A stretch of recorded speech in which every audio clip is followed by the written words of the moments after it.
ఇక మరోవైపు America Iran మధ్య జరగబోతున్న చారిత్రాత్మక చర్చలపై నీలి నీడలు కమ్ముకున్నాయి. చర్చలకు ముందే ఇరాన్ కొన్ని కండిషన్స్ పెట్టింది.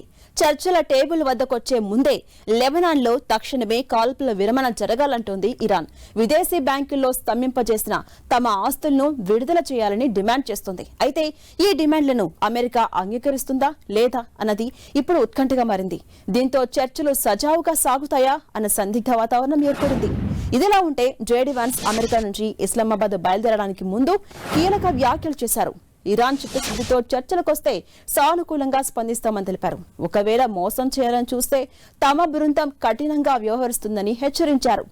ఇక ఈ చర్చల నేపథ్యంలో పాకిస్తాన్ లో హైలైట్ కొనసాగుతోంది. విదేశీ దౌత్య కార్యాలయాలు, పార్లమెంట్, ఇతర దేశాల ఆఫీసులు, అలాగే విలాసవంతమైన హోటల్స్ ఉండే రెడ్ జోన్ లో హైలైట్ ప్రకటించింది పాకిస్తాన్. ముఖ్యంగా ఇస్లామాబాద్ ను ఒక కోటలానే మార్చేసింది.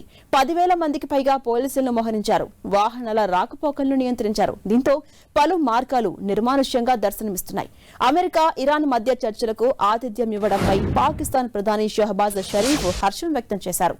ఇది కేవలం పాకిస్తాన్ కు మాత్రమే కాకుండా మొత్తం ముస్లిం ప్రపంచానికే గర్వకారణమైన క్షణంగా ఆయన అభివర్ణించారు.